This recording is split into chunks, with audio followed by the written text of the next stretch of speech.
اب مسئلہ یہ ہے کہ نہ پیپلز پارٹی نہ مسلم لیگ نون کوئی بھی نہیں مانتا کہ فیصل واڈا کا تعلق ان کی جماعت سے ہے، اور جب فیصل واڈا جو ہیں ان کو ہم کہتے ہیں کہ آپ کا تعلق حکومت سے ہے تو وہ غصے میں آ جاتے ہیں، وہ کہتے ہیں میرا کوئی تعلق نہیں ہے حکومت سے، سمجھ نہیں آتی کہ ان کا تعلق کس سے ہے۔ لیکن کل انہوں نے جتنی بھی باتیں کی ہیں ان پہ عمل درآمد شروع ہو گیا ہے، اور انہوں نے یہ بھی کہا ہے کہ 28ویں ترمیم بھی آ رہی ہے اور 29ویں ترمیم بھی آ رہی ہے، 28ویں اور 29ویں بھی آ رہی ہے۔ ایک اور بھی انہوں نے بات کی ہے، وہ بھی ذرا سنیں انہوں نے کیا بات کی تھی۔ جو باہر باتیں کر رہے ہیں وی لاگ بھونک رہے ہیں، ان کی بھی لسٹیں کل سے آپ کو پتہ چلنا شروع ہو جائے گا کہ کیا کیا ہوتا جا رہا ہے، کیا کیا ہونے جا رہا ہے، کل سے لے کے اگلے ہفتے تک آپ کو سب پتہ چل جائے گا۔ تو آج محسن نقوی صاحب گئے برطانوی ہائی کمشنر کے پاس اور ساری ڈیٹیل ان کو دے دی، تو آج یہ بھی کام شروع ہو گیا۔ تو سینیٹر خلیل طاہر سندھو صاحب 28ویں ترمیم بھی آ رہی ہے اور 29ویں بھی آ رہی ہے۔ جی حامد میر صاحب، میں انتہائی ادب اور احترام کے ساتھ ان کو کیا پتہ ہے؟ نہیں میں بتاتا ہوں آپ کو، بات تو سنیں، پتہ اگر مجھے نہیں تو آپ کو بھی کچھ نہیں پتہ۔ ہمیں تو نہیں ہونا لیکن آپ کو بھی نہیں ہے۔ ان کو یہ پتا ہے کہ عمران خان کی اور عظمیٰ خان کی گفتگو کیا ہوئی، لیکن ترمیم کا نہیں سر آپ نے ایک بڑی اہم بات کی تھی کہ ابھی محسن نقوی صاحب کے بارے میں، اگر تو ایکسٹریڈیشن کا معاہدہ ہمارے ساتھ ہے بین الاقوامی طور پہ، میں انٹرنیشنل لا کا اسٹوڈنٹ ہوں، میں نے انٹرنیشنل لا کیا سوئٹزرلینڈ سے، تو اگر تو وہ معاہدہ ہے ہمارے ساتھ ان کا، جو ایڈمیٹڈ فیکٹ ہے کہ نہیں ابھی تک، تو اس وقت تک تو کسی کو نہیں لایا جا سکتا۔ اچھا، بلکہ تب تک تو میں سمجھتا ہوں کہ شاید ابھی جو اسائلم بھی نہیں ہوا شہزاد اکبر صاحب کا وہاں پہ، انہوں نے اپلائی کیا ہوا ہے، تو پتہ نہیں اب ان کو یہ حق میں جاتی ہے۔ تو اگر اب ہمارا کوئی انٹرنیشنل ایگریمنٹ نہیں ہے برطانیہ کے ساتھ، تو پھر ہمارے وزیر داخلہ صاحب برطانوی ہائی کمشنر کے پاس کیوں گئے؟ جی کوشش تو کی جا سکتی ہے نا، ایگریمنٹ ہو تو سکتا ہے نا جی۔ اچھا دوسرے ڈاکومنٹس کی آپ بات کر رہے تھے، کافی ڈاکومنٹس، ایک ڈاکومنٹ سر میں آج کو آپ کو دے کے جا رہا ہوں انتہائی ہمبل اپنا سبمیشن کے ساتھ، یہ ویسٹ منسٹر کورٹ کا فیصلہ ہے، اس کا پیج نمبر 7 دیکھ لیں، 190 ملین پاؤنڈ جس کا یہ کہتے ہیں کہ ہم پہ جھوٹا کیس ہے،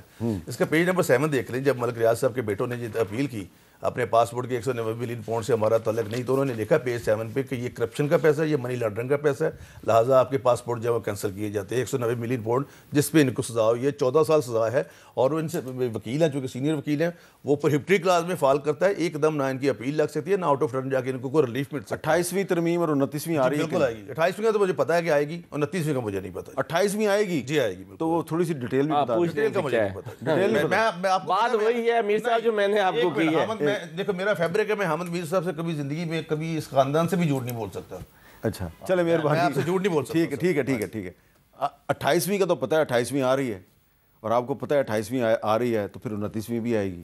میر صاحب جو کچھ دیکھیں، بے شک وہ ان کے انکار کے بعد بھی اور ان کے انکار کے بعد بھی سیاست میں جو فیصل واڈا صاحب ہیں لاوالدی ہیں، ڈکلیئر ہو گئے ہیں سیاست میں، کہ اب نہیں سیاست میں میں کہہ کیوں آپ اون کریں یا تو نہیں لاول والی بات نہ کریں پلیز، اچھی نہیں لگتی۔ میں سیاست میں کہہ رہا ہوں نا، میرے مہذب بڑے اچھے خاندان سے، دیکھیں وہ جو بھی ہیں وہ سینیٹر ہیں ہمارے، نہ ایسے تو پھر مانے ان کو، ہم نے تھوڑی سندھ سے جیت کے آئے نا، تو پھر وہ بھی نہ مانے تو میں انہیں کیا کہوں گا کہ سیاست میں کہہ رہا ہوں۔ آپ رہنے دے، چپ ہو جائے پھر۔ میں کیوں چپ ہو جاؤں جب وہ چپ نہیں ہوتے؟ نہیں دیکھیں نا، پھر اگر عمران خان صاحب نے ایلیجڈلی اگر یہ کہا ہے کہ مشال یوسف زئی نے 43 کروڑ روپے لیے ہیں اور سینیٹر بنی ہیں، تو اس کا مطلب یہ ہے ڈیفینیٹلی وہی بات ان کے لیے بھی ہوگی۔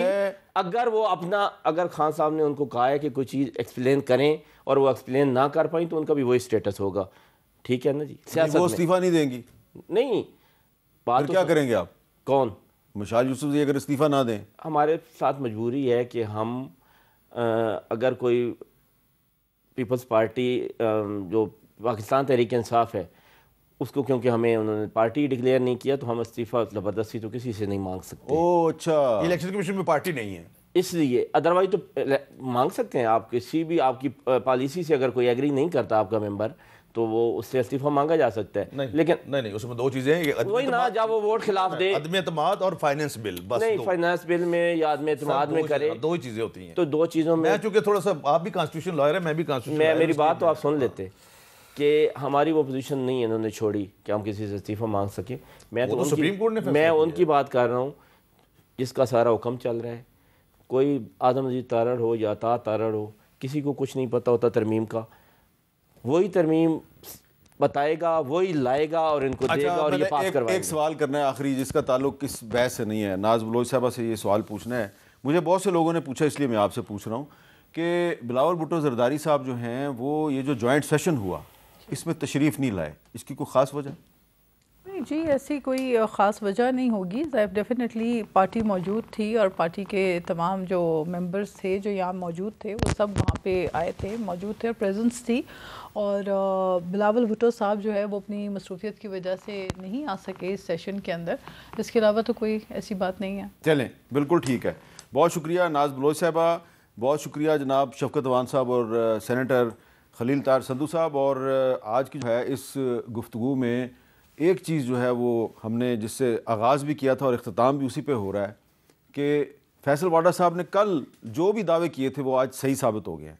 لیکن ان کی ایک انفرادیت یہ ہے کہ وہ سندھ سے سینیٹر بنے ہیں، لیکن سندھ کی جو سب سے بڑی پارٹی ہے پاکستان پیپلز پارٹی وہ ان کو اون نہیں کرتی، مسلم لیگ نون بھی ان کو اون نہیں کرتی، اور وہ خود حکومت کو اون نہیں کرتے، لیکن وہ ہمارے شو پہ جتنی بھی باتیں کرتے ہیں وہ ساری صحیح ثابت ہو جاتی ہیں.